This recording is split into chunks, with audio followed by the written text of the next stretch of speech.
The Lord be with you. And with your spirit. A reading from the Holy Gospel according to Matthew. Glory to you, Lord. Jesus said to his disciples, "Not everyone who says to me, 'Lord, Lord,' will enter the kingdom of heaven, but only the one who does the will of my Father in heaven. Many will say to me on that day, 'Lord, Lord, did we not prophesy in your name? Did we not drive out demons in your name? Did we not do mighty deeds in your name?' Then I will declare to them solemnly, 'I never knew you. Depart from me, you evildoers.' Everyone who listens to these words of mine and acts on them will be like a wise man who built his house on rock. The rain fell, the floods came, and the winds blew and buffeted the house, but it did not collapse. It had been set solidly on rock. And everyone who listens to these words of mine but does not act on them will be like a fool who built his house on sand.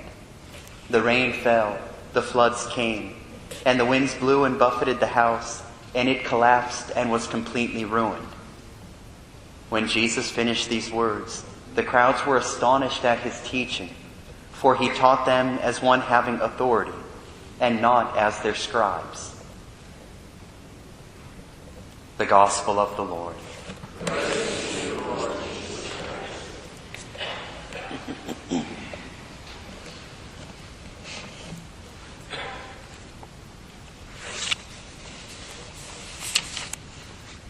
Every once in a while, reading one of these morning Gospels, I can't wait to hear what the Fathers have to say about it. And the Fathers go in a direction today that I did not expect, that I don't think one would expect based upon our Lord's words. They focus everything entirely on love. St. John Chrysostom says this, "Neither faith nor miracles avail where there is not a good life."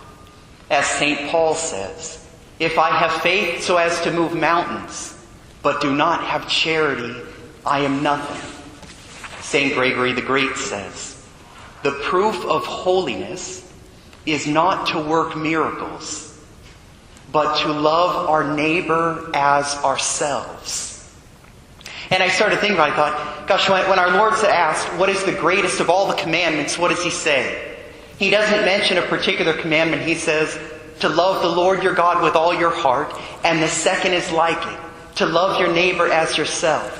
And then we look at the 10 Commandments themselves. The first 3, love of God. The last 7, love of neighbor. And so what is the will of our Father above all else? It's that we love. And so love becomes that firm foundation upon which our faith can be built. And the more strongly we love, the less our faith will be shakeable. The more firmly it will stand. Right now I'm reading one of the works of St. John the Cross. And his words fit perfectly with today's reading. He says this, "Love of God is the soul's health. And the soul that does not have full health until it loves perfectly. Love of God is the health of the soul." And so he says, the soul that is feeble in love is too weak to practice heroic virtue. You're going to be a saint the more you love, because you'll be able to practice heroic virtue. And I close with this. God does not place his grace and love in the soul except according to the soul's desire and love.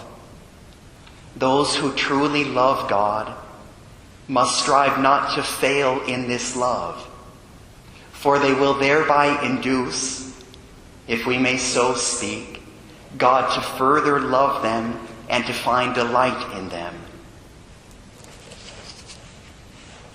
We grow in love by seeking to love. The more we desire to love, the more God fills us with his love.